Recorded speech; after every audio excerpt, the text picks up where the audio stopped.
What's going on YouTube? It's your boy Dolo J back with another video, and man, oh man, oh man, what type of game did we just witness? Excuse me, I gotta move my camera a little bit. But yeah, what game did we just witness? An instant classic, man, between the Indiana Pacers and the New York Knicks. The Pacers ended up beating the Knicks 138-135 in overtime behind a heroic fourth quarter from Aaron Nesmith, man. And what I say, this was a heck of a game. Now, it would have been a little bit more iconic if Tyrese Halliburton would have hit that three. A little bit of, KD vibes in 2020, I believe, or 2021, something like that.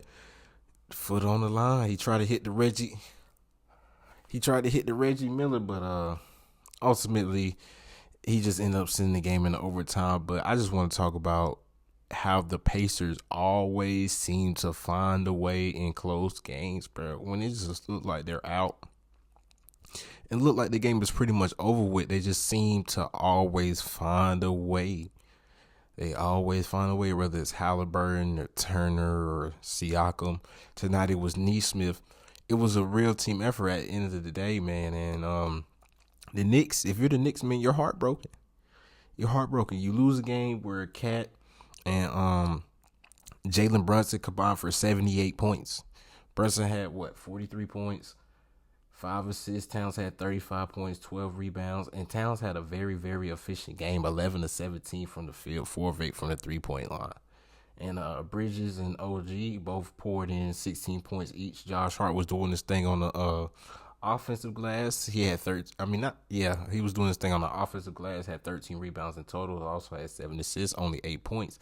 But this was just a game with the Knicks. It just felt like it was destined for the Knicks to win. Like, especially in the first quarter, the Pacers came out extremely hot, making their first 9 shots. And, the Knicks were kind of matching them point for point. You know what I'm saying? They ended up missing like their third or fourth shot. But at the same time, they were still like within striking distance, right? And ultimately, New York, towards the end of the quarter, finished the quarter strong, and it was able to take a 4-point lead into the second quarter. But in the second quarter, T.J. McConnell, man, he was just getting into the paint at will. Like, it just seems like almost every time down, he either got, into the paint and kicked out for somebody to get a shot, or, went in and just drove it himself, being very, very, very relentless. And then the Knicks went on a 7-0 run, after beating down, I think they were down like 3 or 4. They went on like a 7-0 run to take a 3-point lead. And it really was just Towns and Bridges and Towns, Cat was building off, an 8-point first quarter he had. Miles Turner had a heck of a first quarter, too. I meant to harp on that. He was 5 of 5, 11 points, and it was just like Cat just kept leaving him open off that pick and roll, given the fact that, he opened and drop coverage, man. Leaving him open and drop coverage. In the second half, Miles Turner didn't do that much damage. He ultimately ended up having 14 points in all. But that first quarter, man, the Pacers was really doing their thing. And like I said, I was going back to the second quarter. Bridges was really, getting aggressive. Towns, like I said, he was doing this thing. Halliburton became more aggressive. He had 10 points in the second quarter. And New York, it was up 7. They finished both quarters strong. The Pacers, after the hot start, they just kind of got cold a little bit. But, they came out of halftime, and they was pressuring Brunson. Brunson had 9 points in every quarter, the first, second, and third quarter. And similar to Game 5 with the Boston Celtics, right? Brunson was just picked up too many, fouls in the third quarter. Like, I believe he picked up 3 fouls in the third quarter, if I'm not mistaken, something like that. And it was just, it really kind of, hurt the Knicks a little bit. But, they were still doing their thing. Halliburton had 9, and Pascal Siakam, in the third quarter, basically tied his whole first half output as far as points with 6. And, it felt like the Pacers were they were kind of slipping. Every time they were slipping away, they were coming back into it. And New York had a 3-point lead after three quarters, basically. In the fourth quarter, Jalen Brunson, I believe, had 2 baskets. Yeah, he had 2, quick little baskets, like a layup and some type of, mid-range shot.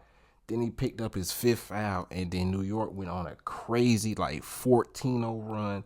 And Anobi started it off with the step back 3, got in his bag, cashed. Then he came up on the post on the left side well, right side of the court, basically. You know what I'm saying? Turn finish could have been an and one.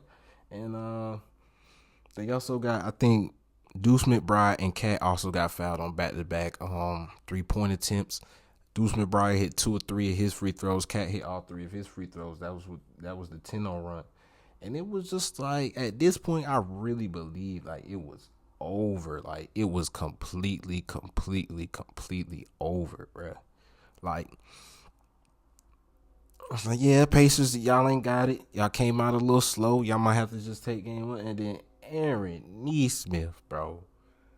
This man turned into prime Reggie Miller. That's the only thing I can say, bro. He had 6 consecutive threes in the fourth quarter, 20 points in the quarter. Cat was doing his thing, doing his best. He had 17 in the fourth quarter.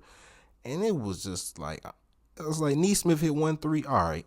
Then he hit 2 on. I was like, okay. Then he hit 3. I was like, all right. Then he hit 4. I'm like, hold on a minute now.